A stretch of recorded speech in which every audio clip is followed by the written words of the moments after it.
नमस्कार। जीत प्रयास में आपका एक बार फिर से स्वागत। किसी भी सामान्य या असाधारण घटना पर भी हमारी प्रतिक्रिया न केवल उस घटना के यथार्थ, उसकी सच्चाई का चित्रण करती है, बल्कि हमारे अपने व्यक्तित्व, अपनी विचारधारा, अपने खुद के अनुभवों और परिस्थितियों पर भी आधारित होती है।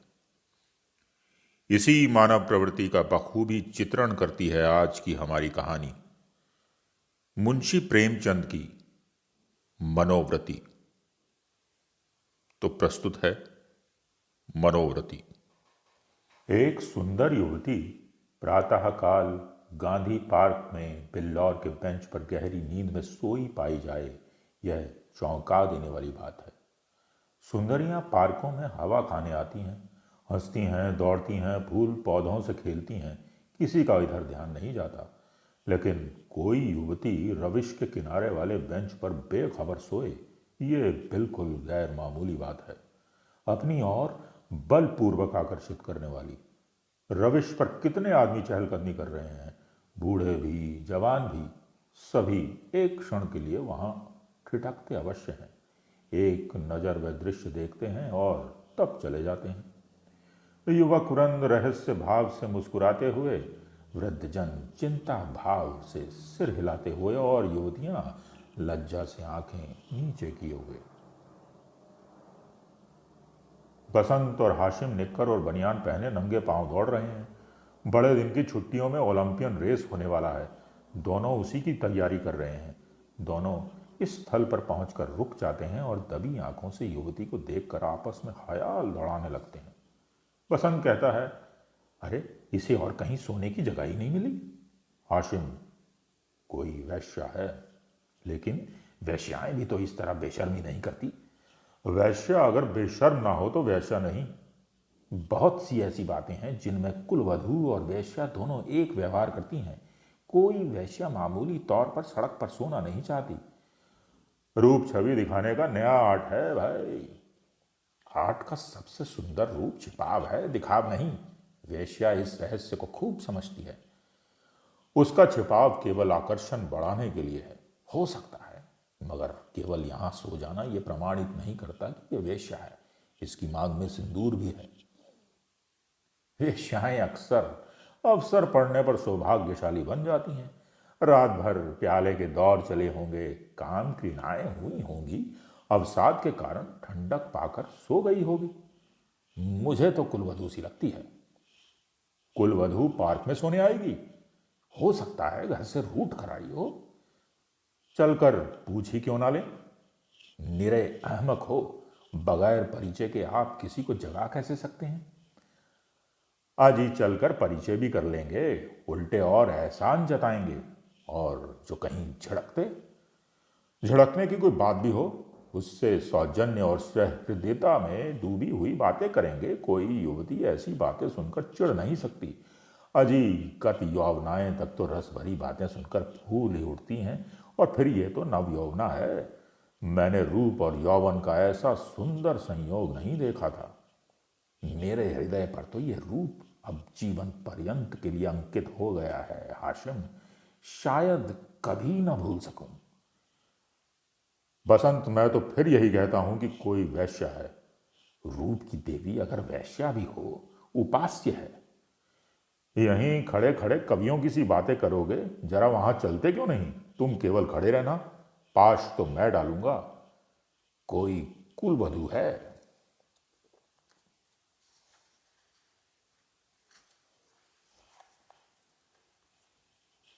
कुलवधू पार्क में आकर सोए तो इसका इसके सिवा कोई अर्थ नहीं कि वह आकर्षित करना चाहती है, और यह वेश्या मनोवृत्ति है। आजकल की युवतियां भी तो फॉरवर्ड होने लगी हैं। फॉरवर्ड युवतियां युवकों से आंखें नहीं चुराती। हाँ, लेकिन है कुलवधू। कुलवधू से किसी तरह की बातचीत करना मैं बेहूदगी समझता हूं। तो फिर भैया दौड़ लगाएं। लेकिन दिल में तो ये मूर्ति दौड़ रही है। तो आओ बैठें। जब ये उठकर जाने लगे तो इसके पीछे चलते हैं। मैं कहता हूं वैश्या है, और मैं कहता हूं कुलवधू है। तो 10-10 की बाजी रही। दो वृद्ध पुरुष धीरे धीरे जमीन की ओर ताकते आ रहे हैं, मानो खोई जवानी ढूंढ रहे हों। एक की कमर झुकी हुई, बाल काले, शरीर स्थूल। दूसरे के बाल पके हुए पर कमर सीधी, छरहरा शरीर। दोनों के दांत टूटे हुए हैं पर नकली दांत लगवाए हुए हैं। दोनों की आंखों पर ऐनक। मोटे महाशय वकील हैं, छरहरे महोदय डॉक्टर। वकील साहब कहते हैं, देखा मियाँ ये 20वीं सदी की करामात। डॉक्टर, अजय जी हाँ देखा। दुनिया से हिंदुस्तान अलग तो नहीं, लेकिन आप इसे शिष्टता तो नहीं कह सकते। शिष्टता की दुहाई देने का अब समय नहीं है वकील बाबू। है किसी भले घर की लड़की, वेश्या है साहब, आप इतना भी नहीं समझते। वेश्या इतनी फूहड़ नहीं होती, और भले घर की लड़कियां फूहड़ होती हैं। नई आजादी है, नया नशा है। हम लोगों की तो बुरी भली कट गई, जिनके सिर आएगी वे झेलेंगे। अफसोस, जवानी रुखसत हो गई डॉक्टर साहब। जिंदगी जहन्नुम से बदतर हो जाएगी, मगर आंख तो नहीं रुखसत हो गई। ये दिल तो कहीं रुखसत नहीं हुआ। बस आंख से देखा करो, दिल जलाया करो। अजी मेरा तो फिर जवान होने को जी चाहता है। सच पूछो तो आजकल के जीवन में ही जिंदगी की बहार है। हमारे वक्तों में तो कहीं कोई सूरत ही नजर ना आती थी। आज तो जिधर जाओ हुस्न ही हुस्न के जलवे। सुना युवतियों को दुनिया में जिस चीज से सबसे ज्यादा नफरत है वह बूढ़े मर्द हैं। मैं इसका कायल नहीं। पुरुष का जौहर उसकी जवानी नहीं, उसका शक्ति संपन्न होना है। कितने ही बूढ़े जवानों से ज्यादा कड़ियल होते हैं। मुझे तो आए दिन इसके तजर्बे होते रहते हैं। मैं ही अपने को किसी जवान से कम नहीं समझता। हाँ यही सब सही है, पर बूढ़ों का दिल कमजोर हो जाता है। अगर ये बात ना होती तो इस रमणी को इस तरह देखकर हम लोग यूं ना चले जाते। मैं तो आंखों भर देख भी ना सका। डर लग रहा था कि कहीं उसकी आंखें खुल जाएं और वह मुझे ताकते देख ले तो दिल में क्या समझे। अजी खुश होती कि बूढ़े पर भी उसका जादू चल गया। अरे मियाँ रहने भी दो। आप कुछ दिनों ओकासा का सेवन क्यों नहीं करते? अजी चंद्रोदय खाकर देख चुका, सब लूटने की बातें हैं। मंकी ग्लैंड लगवा लीजिए ना। आप इस युवती से मेरी बात पक्की करा दें, मैं तैयार हूं। हाँ ये मेरा जिम्मा है, मगर भाई हमारा हिस्सा भी रहेगा। मतलब मतलब ये कि कभी कभी मैं आपके घर आकर अपनी आंखें ठंडी कर लिया करूंगा। अगर आप इस इरादे से आए तो मैं आपका दुश्मन हो जाऊंगा। ओहो, आप तो मंकी ग्लैंड का नाम सुनते ही जवान हो गए।